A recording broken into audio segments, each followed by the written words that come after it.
Welcome back to Hunter x Hunter Anime Review Episode 21. We're here reviewing Chapter 402 of the manga, Letter. Time is basically day 10, Tuesday, 1:30 p.m. And it's all about the Prince succession thing here, where it mentions that, if, about basically, where the 5th and 14th princes were not so supporting the 3rd prince. And of course, basically, carrying good fortune, and is basically apparently this guy inside of his foot. He stomps. He apparently unlocks this special thing that was inside of this box. These needles, whatever, all of it against silent killer, and then he just takes one and just basically just press it. Apparently, this guy is a serial killer. Who this guy is? Well, we'll find out. Well, maybe. And then we cut to the very next day.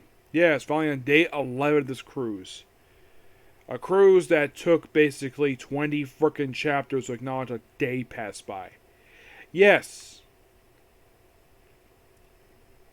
So, we of course have a smartphone here, and of course basically it's so inevitable. Of course you have a guy running on a frickin' treadmill. Yes, a treadmill.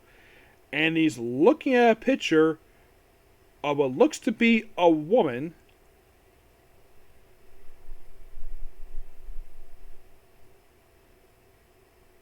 Of a bug bite, and of course we see Melody. Yes, been a little bit since I've seen her.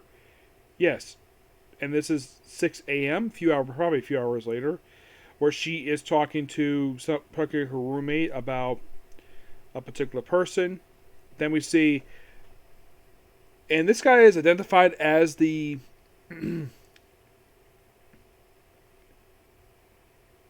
seventh prince. He's got this weird afro. He's got this smooth hair and two big buns attached to his head. It's like giving his afro and two ponytails for some reason.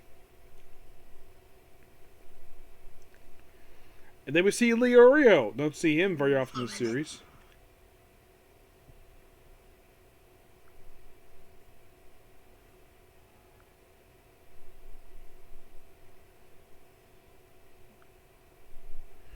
Yeah.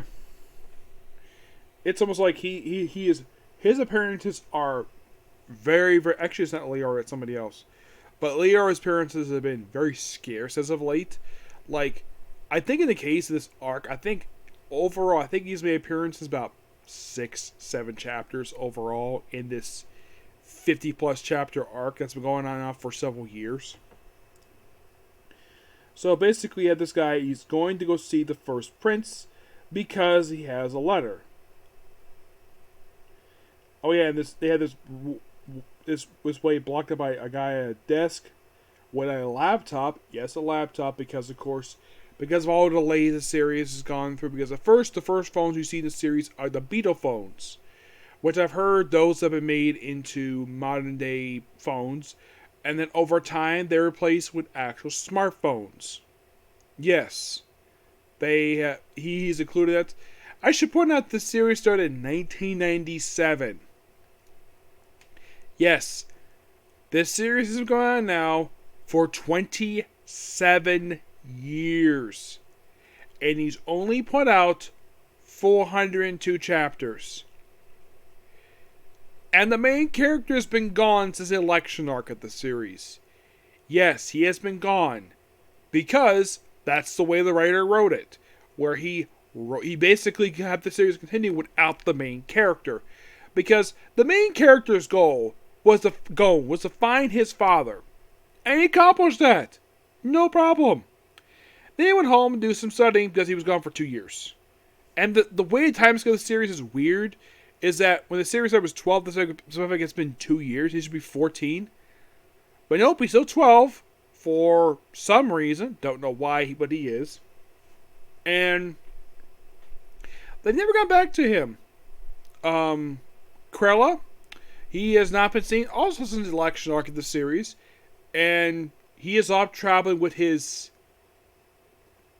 weird sibling, which I've heard of this person referred to as a boy or a girl, more probably a girl, and his younger brother cross-dressing as a girl because mother wanted a girl, even though that she has one.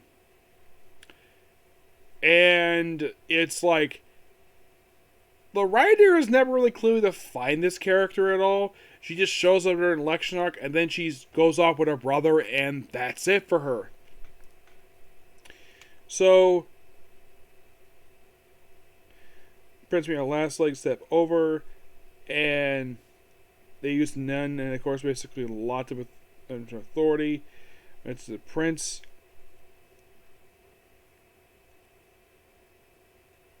And of course, basically, it's all about, I think it's national emergency, not really. And of course, basically, like, we have a guy with a, well, basically like a mustache, like, weird like a mustache that will look like something of the 19th century.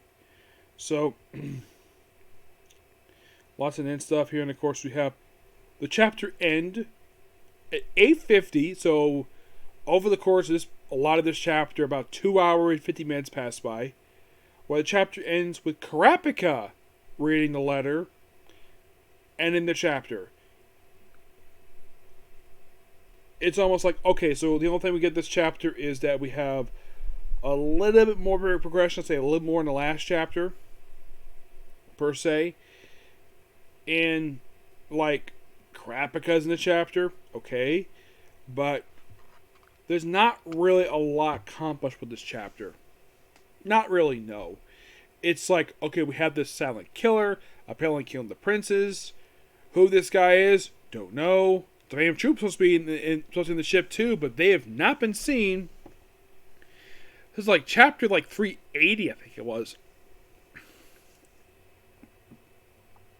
So here's hoping that this arc, that hopefully that while it's being back, hopefully it doesn't last for another 10 chapters before the writer takes on one of his hiatuses. At least this one lasted for 2 years. The one before that was 4 years. Yes.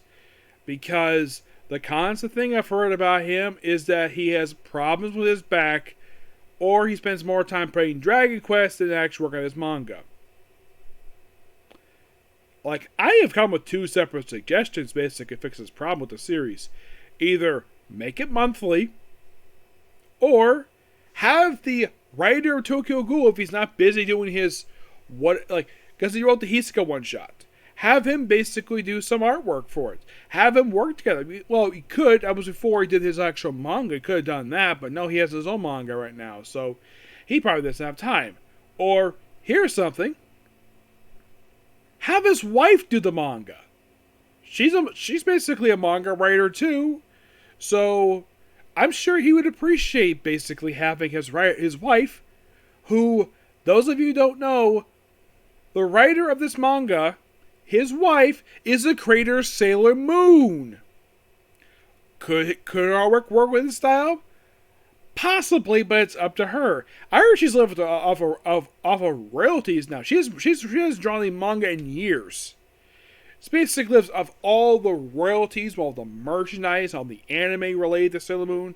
That's what she makes a living nowadays, off of royalties. He, of course, makes royalties probably not as much as she does. Probably for him, I would say probably more for Yu Hakusho than it is basically for Hunter x Hunter. Though Yu Hakusho is not bigly talked about nowadays, unlike Sailor Moon is. I would say the most recent thing that Yu Hakusho was an OVA. That's been it.